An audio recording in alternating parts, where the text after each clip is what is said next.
हे hello guys, कैसे हो आप सब। उम्मीद करता हूँ कि आप सब ठीक होंगे। पिछले लेक्चर में हमने सीखा था अबाउट इवोल्यूशन। इस लेक्चर में हम लोग सीखने वाले हैं about evidences of evolution. Evolution के कौन से सबूत है, और क्या इवोल्यूशन सच था या नहीं था, और क्या कोई सच में कोई सबूत है। तो जी हाँ, आपके सिलेबस में मेंशन 6 प्रूफ ऑफ इवोल्यूशन को हम लोग देखने वाले हैं, जिसमें से बहुत ही पहला वाला है मॉर्फोलॉजिकल एविडेंस, जो हम बहुत स्टार्टिंग में देखेंगे। और मैं ये इसी मैनर में सिखाऊंगा आपको जैसे आपके टेक्स्ट बुक में मेंशन है। तो मॉर्फोलॉजिकल एविडेंस मतलब होता है बच्चों स्टडी ऑफ एक्सटर्नल स्ट्रक्चर। तो जब आप एक्सटर्नल स्ट्रक्चर को समझते हो, पढ़ते हो, तो उसको बोलते हैं मॉर्फोलॉजिकल एविडेंस। कोई बात नहीं, आगे हम बहुत डिटेल में देखने वाले हैं तो आप पता लग जाएगा। अगला वाला जो है बच्चों वो है एनाटॉमिकल एविडेंस। एनाटॉमिकल मतलब होता है स्टडी ऑफ इंटरनल स्ट्रक्चर। उसके बाद बच्चों है वेस्टिजियल ऑर्गन। देखो अब ये इसमें नाम में तो एविडेंस नहीं है, लेकिन वेस्टिजियल ऑर्गन भी कुछ साबित करता है अबाउट इवोल्यूशन। ठीक है बच्चों, तो इसके बारे में भी समझेंगे इसी लेक्चर में, ये सब कुछ देखने वाले हम। इसके बाद है बच्चों पैलेंथोलॉजिकल एविडेंस।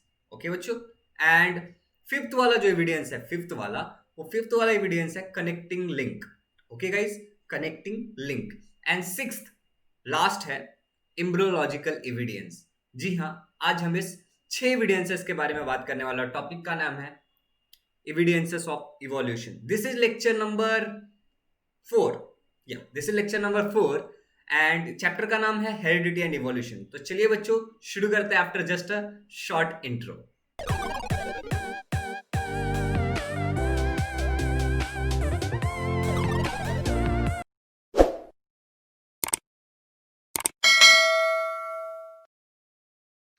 तो गाइज, जैसा कि मैंने बोला, हमारा टॉपिक है एविडेंसेस ऑफ इवोल्यूशन, और उसमें भी हम सबसे पहले देखने वाले हैं अबाउट मॉर्फोलॉजिकल एविडेंस। जी हाँ, हम देखेंगे अबाउट मॉर्फोलॉजिकल एविडेंस।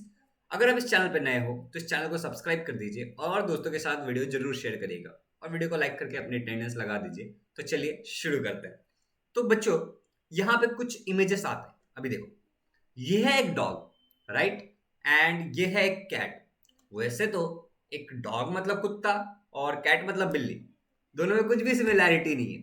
कुत्ता अलग प्राणी है, बिल्ली अलग प्राणी है। मगर अगर आप इनको ध्यान से ऑब्जर्व करोगे, if you will observe it very sharply, ठीक है, तो आपको दिखेगा, इनके नोस्ट्रिल को देख पा रहे हो आप, इनके नोस्ट्रिल्स को, इनका जो नोज है उसे आप ध्यान से देखो। इनके आईज को ध्यान से देखो बच्चों, इनके आईज को। आगे चल के आप इनके ईयर्स को देखो, बॉडी हेयर को देखो आप। इन सब में आपको क्या दिख रहा है? पोजीशन कॉमन है, नोज का पोजीशन, आईज का पोजीशन, ईयर्स का पोजीशन। ठीक है, इनके भी दोनों के बॉडी पे हेयर है। तो इससे क्या पता चलता है हमें?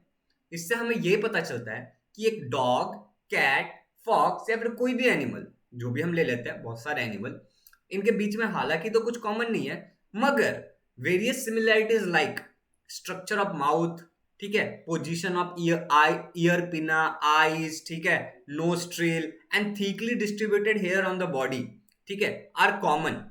इनमें क्या है? ये चीजें कॉमन दिखती है, ये चीजें कॉमन दिखती है, राइट। तो इससे हम क्या कह सकते हैं कि इनका जो ओरिजिन होगा, क्या ओरिजिन होगा, एक कॉमन एंसेस्टर से है। किससे है? एक कॉमन एंसेस्टर से आया है। मतलब ये सब किसी एक से ही बन के आगे आए हैं, ठीक है। तो it is a proof of evolution, right. अब आगे बढ़ते हैं। तो ये मस्त सा फिगर है, इसमें अभी देखो क्या आएगा। ये है एक चीकू। ये क्या है बच्चों? एक चीकू है, और ये है एक मैंगो। अब एक चीकू और एक मैंगो, जैसे एक डॉग और एक कैट, जिसमें ज्यादा कुछ कॉमन नहीं था, जैसे कि ये दोनों भी फ्रूट है। चीकू एक अलग फल है, आम एक अलग फल है, ठीक है। बट अगर आप ध्यान से देखोगे इसको, तो आपको दिखेगा इनके लीफ का शेप काफी हद तक सिमिलर है। इनके लीफ का venation, what is mean by venation? Leaf के ऊपर जो वेन्स डिस्ट्रीब्यूटेड होते हैं ना, उसको लीफ का वेनेशन कहते हैं। इनके लीफ का पेटियोल, क्या बोल रहा हूं मैं? लीफ का पेटियोल, इसमें काफी सिमिलैरिटी है। क्या है गाइस? इसमें काफी सिमिलैरिटीज है। तो इससे हम क्या कह सकते हैं? From this we can say that their origin must be same and have a common ancestor. जैसे हमने पिछले बार में कहा एक डॉग और कैट में कि उनका ओरिजिन सेम है, उनका एक कॉमन एंसेस्टर होगा, तो सेम हम इसमें भी कह सकते हैं। तो अब आगे बढ़ते हैं। तो अब तक हमने देखा एक डॉग, कैट, मैंगो, चीकू, ये सारे एग्जाम्पल मैंने आपके टेक्स्ट बुक से उठाया गाइस, तो आप बिल्कुल टेंशन मत लीजिए। इन सब से हम ये चीज पूरी तरीके से कह सकते हैं कि their origin must be same and they all must have a common ancestor. इनका ओरिजिन कैसा होगा? सेम होगा और इनका एक कॉमन एंसेस्टर होगा। तो this is a proof of evolution. ये भी इवोल्यूशन का एक सबूत है। इवोल्यूशन का मतलब क्या था कि छोटी चीजों से सभी चीजें एक चीजों को इवॉल्व होते होते बनी और डिवाइड होते गई है, राइट? तो ये चीज इससे साबित हो जाता है। तो it is a proof of evolution और this was the first proof of evolution, right? और इस प्रूफ का नाम क्या था? Morphological evidence. हम इसमें एक्सटर्नल स्ट्रक्चर को पढ़ रहे थे, राइट? तो आई होप कि आपको इतना समझ में आ गया होगा और अब आगे बढ़ते हैं।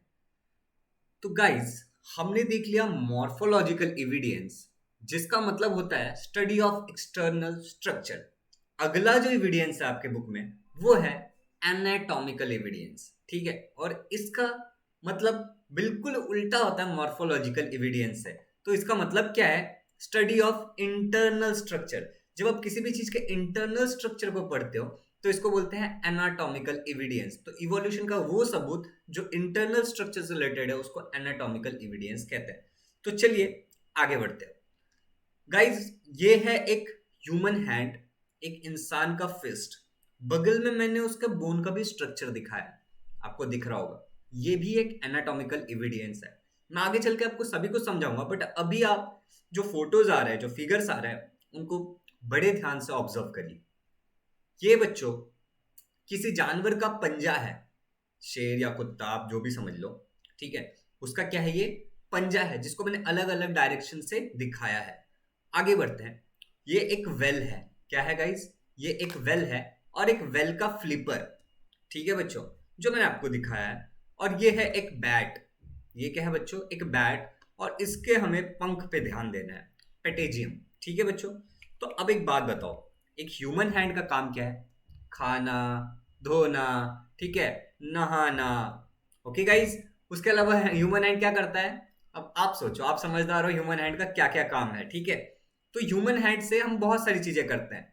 इसका काम कुछ अलग है। एक डॉग के लिए उसके जो लेग्स होते हैं, four limbs and back limbs जो भी होते हैं, वो उससे वो भागता है, दौड़ता है, अपने शिकार कर वो फाड़ता है, राइट?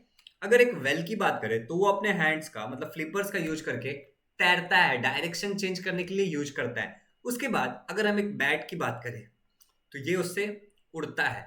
इन सब में हालांकि कुछ भी कॉमन नहीं है, राइट? सभी चीजों का फंक्शन अलग है। मगर आगे बढ़ते हैं।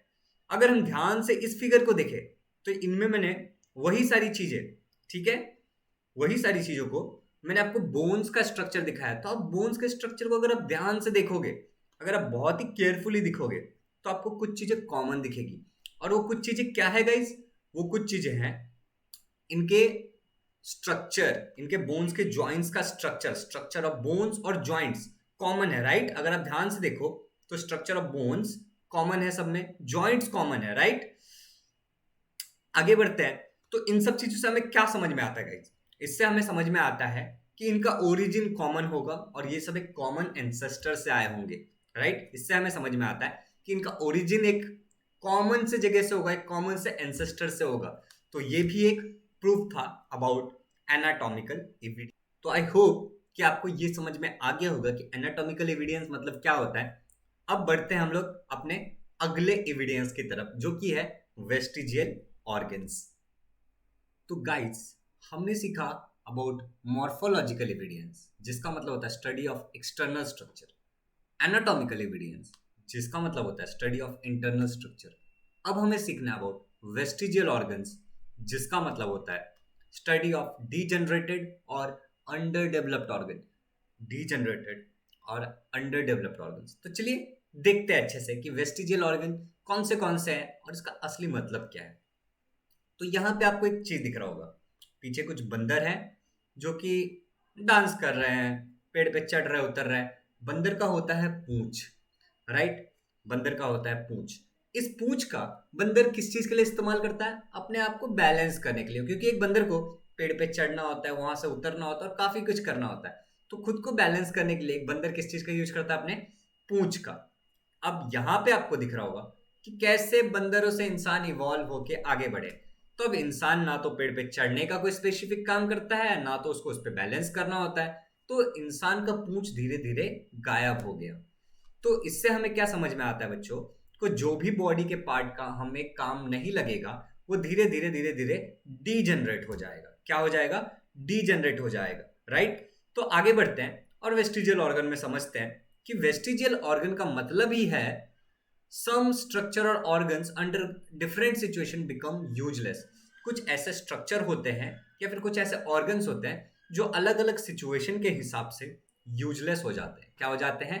यूजलेस हो जाते हैं। जैसे कि पूंछ, टेल, बंदरों में तो काम का था, लेकिन जब बंदरों से इंसान इवॉल्व होते गया तो हमारे किसी काम का नहीं है, राइट। अब आगे बढ़ते हैं। This existing organ undergo gradual changes. ये जो एग्जिस्टिंग ऑर्गन्स है ये ग्रेजुअल चेंज में जाता है, मतलब लगातार बदलाव होते रहता है। अब क्या ये एक दिन में हो जाता है? नहीं। They begin to degenerate under such situation. अब बच्चों ये एक दिन में भी नहीं होता, और ऐसे सिचुएशन में जब उसका कोई काम नहीं होता और वो चेंजेस हो रहा है, एक तो पॉजिटिव चेंजेस हो रहा है, एक तो निगेटिव, वो तो हट रहा है या तो वो और ज्यादा यूजफुल हो रहा है। ऐसे चीज सिचुएशन में जब उसका कोई यूज नहीं होता तो वो डीजनरेट हो जाता है, ठीक है। और ये इतनी जल्दी नहीं होता। It takes thousands of year for a structure to disappear.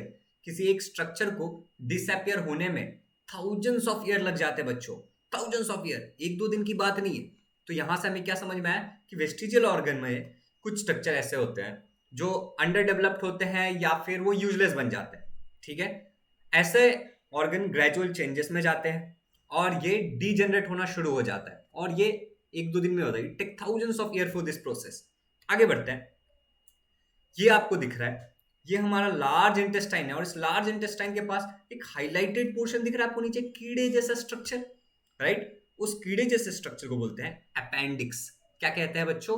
Appendix. अब पुराने जमाने में इंसान जो था वो बंदर था, वो फल खाता था, कच्चा मांस खाता था, सब कुछ खाता था, तो उसको अपेंडिक्स इस ऑर्गन की जरूरत होती थी। क्यों? उसे डाइजेस्ट करने के लिए, ठीक है। लेकिन appendix is useless to humans. अब वो यूजलेस हो गया। क्यों? क्योंकि अब हम कच्चा मांस नहीं खाते, कच्चा खाना नहीं खाते, अब हम खाना पका के खाते हैं। मगर ये पूरी तरीके से यूजफुल है in these types of animal, जिसको हम रूमिनेंट्स कहते हैं, जो घास खाते हैं। Appendix which is useless to humans, जो ह्यूमंस के लिए यूजलेस है, is useful and fully functional organ. वो क्या है? यूजफुल है और फुल्ली फंक्शनल ऑर्गन है इन रूमिनेंट्स, जैसे कि गाय, भैंस, बकरी। ये लोग क्या करते हैं? शेर, ये क्या करते हैं? कच्चा खाना खाते हैं, ठीक है। ये जब कच्चा खाना खाते हैं तो इनको अपेंडिक्स की जरूरत लगती है। तो आई होप कि आपको समझ में आ गया होगा। एक ऑर्गन किसी के लिए यूजलेस है लेकिन किसी के लिए यूजफुल होगा, ठीक है। अब इससे क्या समझ में आता है आप समझ लो, कॉमन सी बात है। अब आगे बढ़ते हैं। यहां पे आपको दिख रहा है ईयर, ये कान का जो ईयर का पिन है। अब बताओ आप इसका किस चीज के लिए इस्तेमाल करते हो? आप बोलोगे सर साउंड कलेक्ट होता है इससे, ठीक है। उसके अलावा कुछ भी नहीं। लेकिन अगर आप इस डॉग को अगर ध्यान से देख पा रहे हो, ठीक है, तो ये डॉग का जो ईयर है, ये डॉग अपने ईयर का इस्तेमाल किस चीज के लिए करता है? जब भी कोई आवाज आएगा ना तो अपने कान खड़े कर लेता है, राइट। ये डॉग जब भी कोई आवाज आएगा अपने कान को फट से खड़े कर लेगा, और इसका इस्तेमाल वो सुनने के लिए करता है, मतलब उसके लिए यूजफुल है। क्या आप अपने कान खड़े करते हो? बाहर से कोई आवाज आ रहा है, आपके कान खड़े? जी नहीं। आपने हेडफोन लगा रखा है, आपके कान खड़े हो रहे हैं? नहीं। तो देखो, मसल्स ऑफ ईयर पिना, जो आपके ईयर पिना का मसल है, which are useless to humans, जो ह्यूमंस के लिए यूजलेस है, आर यूजफुल टू एनिमल्स, ठीक है। वो एनिमल्स के लिए बहुत ही यूजफुल है फॉर मूवमेंट्स ऑफ ईयर पिना। अपने ईयर पिना का क्या करते हो? मूवमेंट्स करते हैं। तो आई होप कि आपको समझ में आ गया। तो ये सब एग्जाम्पल है। ये क्या है बच्चों? एग्जाम्पल्स है ऑफ वेस्टिजियल ऑर्गन। चलो आगे बढ़ते हैं। अभी आपको दिख रहा है ये टेल बोन। पहले जो इंसान था वो बंदर था, तो उसका एक पूंछ डेवलप होता था, मगर अब वो चीज डेवलप नहीं होता। तो ये टेल बोन, जिसको कॉकिक्स भी कहते हैं, ये भी एक वेस्टिजियल ऑर्गन है। ये बॉडी हेयर दिख रहा है आपको? क्या आपके बॉडी पे हेयर है? ये जो बॉडी हेयर है आपके किस काम का है? किसी भी काम का नहीं। पुराने जमाने में, पहले के टाइम, बहुत थाउजेंड ईयर्स एगो, इंसान के पास कपड़े नहीं थे पहनने के लिए, तो वो उसको क्या करता था? धूप, मिट्टी, धूल, इनसे प्रोटेक्शन देता था। जानवरों के लिए ये यूजफुल है क्योंकि वो कपड़े नहीं पहनते, तो उनकी जो बॉडी हेयर है उनको प्रोटेक्शन देती है। मगर हम तो कपड़े पहनते हैं, तो हमें इस चीज के लिए कोई जरूरत नहीं है। तो ये भी वेस्टिजियल ऑर्गन है। आगे बढ़ते बच्चों। ये विस्टम टीथ दिख रहा है आपको? पहले लोग कच्चा खाते थे, चबाना पड़ता था बहुत ज्यादा, तो उनके एक्स्ट्रा मोलार डेवलप होते थे, जिसको हम विस्डम टीथ कहते हैं। लेकिन अब हम लोग पका के खाना खाते हैं, तो हमें विश्रम तेल की कोई जरूरत नहीं। अब भी ये कुछ लोगों में डेवलप हो जाता है और ये बहुत ही पेनफुल हो सकता है, तो उसको निकालना पड़ता है। तो आई होप कि आपको ये भी एक वेस्टिजियल ऑर्गन हो गया आप समय के साथ। तो जो भी चीज यूजलेस हो जाएगा वो एक समय के बाद वेस्टिजियल ऑर्गन में चला जाएगा, जैसे जैसे हम इवॉल्व होंगे। तो बच्चों, यहाँ पे हमने कुछ एग्जांपल्स देखे, ठीक है, अब वेस्टिजियल ऑर्गन। तो अब आपके मन में एक क्वेश्चन आ रहा होगा कि सर, वेस्टिजियल ऑर्गन का एग्जाम में अगर पूछा तो डेफिनेशन क्या लिखेंगे? ये सब तो हम लिख देंगे, लेकिन डेफिनेशन क्या लिखेंगे? तो देखते हैं डेफिनेशन क्या है। डीजनरेटेड और अंडर डेवलप्ड यूजलेस ऑर्गन, क्या? डीजनरेटेड और under developed useless organs of organisms are called as vestigial organs. मतलब जो ऑर्गन डीजनरेटेड होगा या फिर यूजलेस ऑर्गन होगा, अंडर डेवलप्ड होगा, उसी चीज को हम कहते हैं वेस्टिजियल ऑर्गन्स। तो आई होप कि आपको ये भी समझ में आ गया होगा। ठीक है गाइज, तो वेस्टिजियल ऑर्गन्स के बारे में आपको सब कुछ समझ में आ गया। उम्मीद करता हूं कि आपको सब कुछ समझ में आ गया होगा और आप नोट्स जरूर बना रहे होंगे। तो चलिए हम अपने अगले एविडेंस की तरफ बढ़ते हैं, जो था पैलियोंथोलॉजिकल एविडेंस। ओके गाइज, तो गाइज हमारा जो अगला है टॉपिक है वो है पैलियोंथोलॉजिकल एविडेंस। तो मैं आपसे कुछ चीज़ें दिखाना चाहता हूँ और कुछ चीज़ें पूछना भी चाहता हूँ। मतलब मैं आपको कुछ चीज़ें दिखाना चाहता हूँ एंड कुछ चीज़ें आपसे पूछना चाहता हूँ। तो सबसे पहली बात आप देखिए, मैं कह रहा हूँ large number of organisms get buried due to disasters. Like बहुत सारे ऑर्गेनिज्म जमीन के अंदर दफन हो जाते हैं कुछ डिजास्टर, जैसे कि फ्लड, बाढ़ आना, लाइक अर्थक्वेक, भूकंप आना एंड वॉल्केनिक इरप्शन। तो ये flood, earthquake, volcanic eruption, landslide, ऐसे जो डिजास्टर्स होते हैं, इसके कारण बहुत सारे ऑर्गेनिजम्स क्या हो जाते हैं, जमीन के अंदर दफन हो जाते हैं। अब जब वो जमीन के अंदर ब्यूरिड हो जाएंगे, दफन हो जाएंगे, तो उनका क्या रह जाएगा जमीन के अंदर?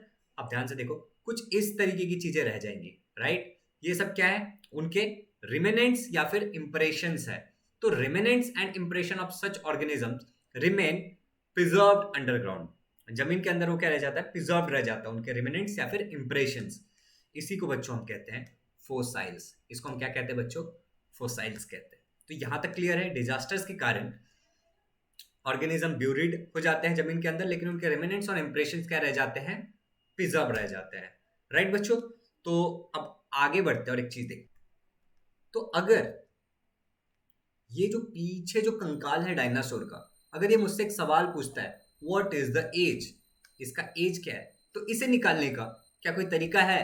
तो जी हाँ, इसे निकालने का एक तरीका है और इस तरीके को कहते हैं कार्बन डेटिंग। इस मेथड को क्या कहते हैं बच्चों? Carbon dating. तो कार्बन डेटिंग इस मेथड से हम आसानी से पता कर सकते हैं कि ये जो पीछे जो हमारे एक प्यारा सा कंकाल दिख रहा है, उसका किस तरीके से एज निकाला जाए, ये स्केलेटन का एज कैसे निकाला जाए, किसी भी डेड एनिमल का एज कैसे निकाला जाए, by using the method called as carbon dating. तो कार्बन डेटिंग को पहले समझते हैं। तो हम हैं एक बहुत ही खूबसूरत से जंगल में। अब ये जंगल का एटमॉस्फेयर है। इस एटमॉस्फेयर में बच्चों कार्बन डाइऑक्साइड होगा। पेड़ कैसे खाना बनाता है? कार्बन डाइऑक्साइड और धूप का यूज करके, राइट? तो इसमें क्या होगा? कार्बन होगा, कार्बन 12, राइट? कार्बन का एटॉमिक नंबर क्या है यहाँ पे? 12। इसी एटमॉस्फेयर पे बच्चों एक और कार्बन होगा जो कि है कार्बन 14, और ये क्या है बच्चों? रेडियो एक्टिव कार्बन है। ये कैसा कार्बन है? एक रेडियो एक्टिव। आइसोटोप्स मतलब आपको पता है ना, different atomic mass number but same atomic number. तो एक कार्बन 12 है और एक रेडियो एक्टिव है कार्बन 14। अब एटमॉस्फेयर में तो बच्चों ऑक्सीजन भी होगा, राइट? एटमॉस्फेयर में O2 भी होगा, ऑक्सीजन। अब ये जो ऑक्सीजन है, ये रिएक्ट करके बनाएंगे CO2। ये क्या बनाएंगे बच्चों? CO2। अब ये कार्बन डाइऑक्साइड का इस्तेमाल करेगा ये पेड़ अपना खाना बनाने के लिए। किस चीज को बनाने के लिए? खाना बनाने के लिए। और ये पेड़ इस कार्बन डाइऑक्साइड का यूज करेगा। अब एक कोई जानवर होंगे, जानवर पेड़ खाते हैं, राइट? तो ये आ गए हमारी जानवर। ये है एक गाय। ये गाय जंगल में आती है। जो भी जंगल के झाड़ है, पेड़ पौधे, उन लोगों ने CO2 यूज किया है खाना बनाने के लिए। अब उनके पास कार्बन 12 भी है और कार्बन 14 भी है, और ये गाय उसको खाएगी। क्या करेगी? खाएगी। तो इस गाय जब ये घास को खाएगी, तो घास में तो कार्बन 12 भी और कार्बन 14 भी है, तो ये गाय के अंदर कार्बन 12 भी जाएगा और इसके अंदर क्या जाएगा बच्चों? कार्बन 14 भी जाने वाला है, राइट? तो इस गाय के अंदर क्या है? कार्बन 12 के भी कंपाउंड्स है और कार्बन 14 के भी कंपाउंड्स, राइट? अब बच्चों, तो जब तक ये गाय जीवित है, मतलब till that cow is alive, जब तक ये काउ क्या है, अलाइव है, ये एनिमल अलाइव है, इसके अंदर जो रेशो रहेगा ना वो कांस्टेंट रहेगा। क्या रहेगा? रेशो कांस्टेंट रहेगा। और किस चीज की रेशो की बात हो रही है बच्चों? कार्बन 12 और कार्बन 14 की। क्यों? क्योंकि ये गाय घास खा रही है और इसके अंदर कार्बन 12 भी जा रहा है, 14 भी जा रहा है, तो दोनों का रेशियो क्या रहेगा? कांस्टेंट रहेगा। बट एज सुन एज ये काउ की डेथ हो गई, जैसे ये काउ का डेथ हो गया, ये मर गया, ये डेड बॉडी बन गया, तो अब ये खाना तो नहीं खा रहा है, राइट? तो कार्बन 12 और 14 नहीं जा रहा है, मगर कार्बन 14 जो है वो रेडियो एक्टिव है, राइट? तो वो धीरे धीरे डिसअपियर होने लगेगा। In dead animals the ratio of carbon 12 and 14 changes continuously. Dead animal में क्या होता है, कार्बन 12 और 14 का जो रेशियो है वो बहुत जल्दी जल्दी चेंज होता है। क्यों? क्योंकि उसने खाना बंद कर दिया ना, वो तो डेड है अब। तो इससे क्या होता है, the time pass since the death of the plants और एनिमल्स कैन बी कैलकुलेटेड। अब कितना टाइम हो गया इस डेड बॉडी को, इस एनिमल को मर के, इसे कैलकुलेट किया जा सकता है by calculating measuring the radio activity of carbon 14, उसके बॉडी के अंदर के कार्बन 14 के रेडियो एक्टिविटी को मेजर करके, and ratio of carbon 14 to 12, carbon 14 और 12 के रेशियो को निकाल करके उसके बॉडी के अंदर हम उसके डेड बॉडी का एज पता कर सकते हैं कि कितने पहले वो मरा था। ठीक है बच्चों, इसी चीज को बोलते हैं कार्बन डेटिंग मेथड।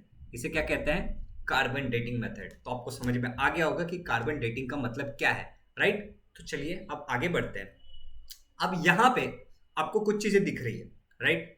यहां पे अगर आप लोएस्ट लेवल में देखोगे तो आपको काफी सारे इनवर्टेब्रेट्स दिखेंगे, सिंपल ऑर्गेनिज्म दिखेंगे। जैसे जैसे आप ऊपर के लेयर में जाओगे, A B C D E F G H, तो आपको कॉम्प्लेक्स ऑर्गेनिज्म दिखना स्टार्ट होंगे, वर्टिब्रेट्स दिखना स्टार्ट होंगे। तो इससे हम क्या कह सकते हैं कि it seems that vertebrates have been originated from invertebrates.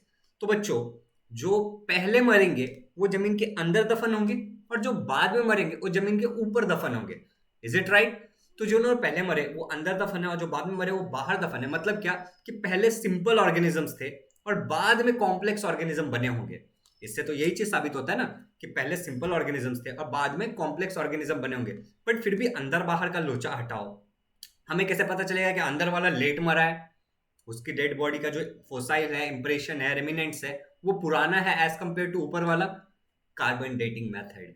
तो आपको समझ में आ गया होगा पैलेंथोलॉजिकल एविडेंस। आई होप कि आपको सभी कुछ क्लियर है, राइट? अगर फिर भी आपको कोई डाउट है तो आप जरूर कमेंट करिएगा। अब चलिए आगे बढ़ते हैं और अगले एविडेंस की तरफ चलते हैं जिसका नाम है कनेक्टिंग लिंक्स। क्या है बच्चों? Connecting links.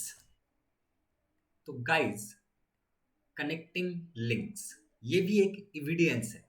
तो कनेक्टिंग लिंक का मतलब क्या है और कैसे? तो देखो, सबसे पहले समझते हैं कि some plants and animals show some morphological character. Morphological मतलब आपको पता है ना, एक्सटर्नल कैरेक्टर्स। ठीक है, मॉर्फोलॉजिकल एविडेंस देखा था हमने जिसमें हमने एक्सटर्नल कैरेक्टर्स की बात की थी।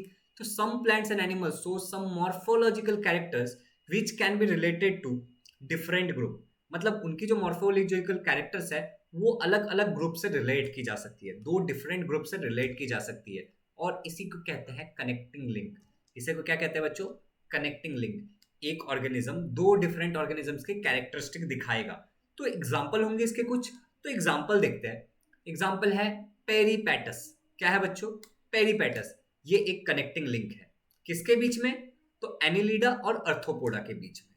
गाइज, अगला है duck billed platypus. Duck billed platypus ये भी एक कनेक्टिंग लिंक है किसके बीच में? रेप्टाइल्स एंड मैमल्स के बीच में। अगला जो एग्जांपल है जो आपके टेक्स्ट बुक में मेंशन्ड है वो है लंग फिश। लंग फिश भी एक क्या है बच्चों? ये भी एक कनेक्टिंग लिंक है किनके बीच में? फिशेस और एम्फीबियंस के बीच में। तो एकदम अच्छे से समझेंगे इन सबको कि ये कनेक्टिंग लिंक क्यों है और ये कौन से एक्सटर्नल कैरेक्टरिस्टिक या फिर मॉर्फोलॉजिकल कैरेक्टरिस्टिक दिखाता है। तो चलिए आगे बढ़ते हैं। गाइज, ये है अर्थवर्म। क्या है ये? अर्थवर्म। अर्थवर्म किंगडम एनिलिडा से बिलोंग करता है। ये एक एनिलिडा है, ओके? ये है एक कॉकरोच, ठीक है? ये एक अर्थोपोडा है। इन दोनों के बीच का जो कनेक्टिंग लिंक है, मतलब ऐसा कहा जाता है कि एनिलिडा से अर्थोपोडा बना होगा, तो इनके बीच में कनेक्टिंग लिंक होना चाहिए जो कि है एक पेरीपेटस। क्या है? पेरीपेटस। तो अब अर्थवर्म और पेरीपेटस और कॉकरोच और पेरीपेटस, इन दोनों के बीच में कुछ तो कॉमन होना चाहिए। तो देखते हैं क्या है। अर्थवर्म, पेरिपेटस। सबसे पहले देखते हैं अर्थवर्म और पेरिपेटस में क्या कॉमन है। तो सबसे पहले जो आपको दिख रहा होगा, अगर आप ध्यान से देखोगे, तो वो है सेगमेंटेड बॉडी। राइट, इनके बॉडी पे क्या है, सेगमेंट्स प्रेजेंट है। आप ध्यान से देखो ना, दोनों की बॉडी को अगर आप बहुत ध्यान से देखोगे तो आपको सेगमेंट्स प्रेजेंट दिखेंगे। गाइज आगे बढ़ते हैं और देखते हैं अगला जो है वो है थीन क्यूटिकल। थीन क्यूटिकल का मतलब होता है पतली चमड़ी। अर्थवर्म की चमड़ी बहुत ही पतली होती है, इनकी जो स्किन होती है बहुत ही पतली होती है। पेरिपेटस का भी बहुत ही थीन स्किन होता है। अगला जो है बच्चों वो है parapodia like organs. Parapodia like organs मतलब आप देख रहे हो पेरिपेटस के नीचे छोटे छोटे से पांव हैं, सिमिलरली ऐसे छोटे छोटे पांव अर्थवर्म के नीचे भी पाए जाते हैं। तो पेरिपोडिया लाइक ऑर्गन्स ये भी प्रेजेंट है। तो ये भी एक कॉमन कैरेक्टरिस्टिक है जो दोनों एक दूसरे के साथ शेयर कर। कॉकरोच एंड पेरिपेटस के बीच में भी कुछ कॉमन होना चाहिए, तो वो क्या है देखते हैं अच्छे से। Tracheal respiration. अब ट्रैकियल रेस्पिरेशन क्या होता है आपको पता है, हमारे बॉडी में एक ट्रैकिया होता है जो रेस्पिरेटरी सिस्टम में काम आता है, राइट। तो ये कॉकरोच के अंदर भी ट्रैकियल रेस्पिरेशन होता है, मतलब इनकी पूरी बॉडी का इस्तेमाल होता है रेस्पिरेशन के लिए। ये जो बैग लाइक स्ट्रक्चर दिख रहा है इनके बॉडी पे, ठीक है, ये पूरे के पूरे बॉडी का इस्तेमाल करता है रेस्पिरेशन के लिए, मतलब पूरा का पूरा ऑक्सीजन लेता है और फिर कार्बन डाइऑक्साइड छोड़ देता है, कुछ भी अलग से पार्ट नहीं होता। ट्रैकियल रेस्पिरेशन सिमिलरली ये पेरिपेटस में भी होता है। अगला है ओपन सर्कुलेटरी सिस्टम। अब ओपन सर्कुलेटरी सिस्टम का मतलब होता है कि देखो हमारा जो सर्कुलेटरी सिस्टम है वो है क्लोज सर्कुलेटरी सिस्टम। क्यों? क्योंकि हमारे अंदर वेन्स होता है, आर्टरीज होता है, कैपिलरीज होते हैं। बट कॉकरोच के अंदर ऐसा कुछ नहीं होता, वो पूरा ओपन होता है। नो वेन्स एंड आर्टरीज और कैपिलरीज आर प्रेजेंट। तो ऐसे सर्कुलेटरी सिस्टम को हम बोलते हैं ओपन सर्कुलेटरी सिस्टम, मतलब पूरा बॉडी में ब्लड प्रेजेंट होगा। तो आपको समझ में आ गया, यही चीज पेरिपेटस के अंदर भी होता है। तो इससे हम कह सकते हैं कि एनिलिडा से बना होगा पेरिपेटस और उसके बाद वो डेवलप हुआ होगा इन कॉकरोच, मतलब कि peripatus is a connecting link between annelida and arthropoda. तो आई होप कि आपको ये समझ में आ गया होगा। चलिए दूसरे एग्जांपल की तरफ चलते हैं। ये है एक स्नेक। स्नेक बिलोंग करता है रेप्टाइल से। ये है एक मैमल, काउ। काउ बिलोंग करता है मैमल से। तो ऐसा कहा जाता है कि रेप्टाइल से मैमल्स बना होगा। क्या कहा जाता है कि रेप्टाइल से मैमल्स बने होंगे। तो इनके बीच में कुछ तो कॉमन सा होना चाहिए। तो वो कॉमन है इन दोनों के बीच में पेरी डक बिल्ड प्लेटिपस। वो क्या है कॉमन? Duck billed platypus. अब डक बिल्ड प्लेटिपस अगर कॉमन है तो कौन से कैरेक्टरिस्टिक दिखाता है? तो आपको पता है रेप्टाइल्स एग्स ले करते हैं। हमने देखा था सांप के इमेज के बाजू में क्या था, अंडा था। अंडा मतलब कि रेप्टाइल्स क्या करते हैं, एग ले करते हैं। तो ये जो डक बिल्ड प्लेटिपस है ना, ये एग ले करता है। It Lay's eggs like reptiles, ये अंडे देता है रेप्टाइल्स की तरह। और साथ ही साथ बच्चों ये इसके पास मेमोरी ग्लैंड भी होता है। क्या होता है? मेमोरी ग्लैंड होता है, जो कि एक मैमल्स की कैरेक्टरिस्टिक है। तो इसके पास मेमोरी ग्लैंड भी होता है जो कि एक मैमल्स की कैरेक्टरिस्टिक है। तो ये दोनों के बीच में क्या हो गया, कनेक्टिंग लिंक हो गया। अब यहां पे आपको दिख रहा है लंग फिश। ये क्या है? Lung fish. लंग फिश यार, मछली तो पानी में सांस लेती है, मछली के पास लंग होता है? नहीं होता है। बट इस मछली के पास लंग्स है, इसीलिए इसको कहते हैं लंग फिश। तो lung fish performs respiration with lungs irrespective of being a fish. Lung fish हालांकि एक फिश है, लेकिन ये रेस्पिरेशन करती है विथ लंग्स। ये सांस लेने के लिए बाहर आता है, अपने लंग्स से सांस लेता है। ठीक है गाइस, इससे हम क्या कह सकते हैं? इससे हम कह सकते हैं कि फिश और एम्फीबियंस, एम्फीबियंस मतलब आपको पता है ना, जो पानी में भी रह सकते हो, जमीन पे भी रह सकते हैं, राइट। तो फिश और एम्फीबियन के बीच में ये एक कनेक्टिंग लिंक है, राइट, और वो है लंग फिश। ये जो एक कनेक्टिंग लिंक है फिश और एम्फीबियंस के बीच में, वो है लंग फिश। तो lung fish is a connecting link between fishes and amphibians. तो आई होप कि आपको ये भी समझ में आ गया होगा एंड आपको कनेक्टिंग लिंक बहुत ही अच्छी तरीके से समझ में आया होगा। रिसेंटली मुझसे किसी एक बच्चे ने मैसेज किया था मुझे टेलीग्राम पे कि सर कनेक्टिंग लिंक समझाओ। मैंने उसे कहा था कि I will upload soon a video and ये है कनेक्टिंग लिंक। उसको मैंने एक रेफरेंस के लिए वीडियो भी दिया था, बट शायद उसने देखा नहीं देखा, I don't know. Guys, embryological evidence. Embryological evidence किस तरीके से सबूत है ऑफ इवोल्यूशन। तो ये लास्ट एविडेंस है, तो इसको बहुत अच्छे से देखते हैं। तो इसमें हमें पता चलता है कि ये फिगर देखोगे तो आपको समझेगा इसमें अलग अलग लोगों का, अलग अलग स्पीसीज का हमने एम्ब्रियो लिया है। जैसे कि एक फिश, एक स्लैमेंडर, टर्टाई, चीक, रैबिट एंड मैन। इन सब के हमने डेवलपमेंट ऑफ एम्ब्रियो को स्टेजेस में दिखाया। तो अगर आप लेटर स्टेजेस पे देखोगे बाद में, तो आपको दिखेगा सभी कुछ काफी हद तक अलग है, राइट? एक फिश, लैमेंडर, रैबिट, मैन, चिक सभी अलग है एक दूसरे से, राइट? बट आप अर्लियर स्टेजेस पे देखोगे तो अर्लियर स्टेजेस पे सभी कुछ एक जैसे ही दिखते हैं, ऑलमोस्ट आइडेंटिकल है। तो इससे हम बोल सकते हैं कि ओरिजिन इनका सेम होगा, राइट? सभी स्टार्टिंग में एक जैसे दिखते हैं, मतलब इनका स्टार्टिंग सेम है, मतलब ओरिजिन सेम होगा। और इससे हमें क्या समझ में आता है? इससे हमें समझ में आता है कि similarities in initial stages of development of embryo indicate the common origin of all the animals. मतलब कि ये सारे एक कॉमन ओरिजिन से आए होंगे। तो आई होप कि आपको ये समझ में आ गया होगा एम्ब्रियोलॉजिकल एविडेंस। ओके गाइज, तो यहां पे हमारा ये खत्म होता है। तो गाइज हमने morphological, anatomical, vestigial and paleontological connecting links as well as embryological evidences को देख लिया। यहाँ पे एविडेंसेस ऑफ इवोल्यूशन होता है खत्म। अगर आपने वीडियो को यहाँ तक देखा, आपको कैसा लगा अपना फीडबैक जरूर दीजिएगा। और गाइज अपने दोस्तों के साथ शेयर करिए। चैनल पे नया है तो चैनल को सब्सक्राइब कर दीजिए, मुझे बहुत अच्छा लगेगा। इसके अलावा दोस्तों आप उन सबको साथ ये शेयर करिए जिनकी भी ये मदद कर सकता है ऐसा आपको लगता है। ठीक है गाइज, अब अगला जो लेक्चर आएगा वो आएगा डार्विन्स थ्योरी, लमार्किज्म एंड स्पेसिएशन पे। और फाइनल जो 6th लेक्चर आएगा वो आएगा अबाउट ह्यूमन इवोल्यूशन। तो आपको लेक्चर्स कैसे लग रहे हैं अपने फीडबैक दीजिए, और मैं मिलता हूं आपसे अगले लेक्चर में। चलिए फिर, बाय बाय।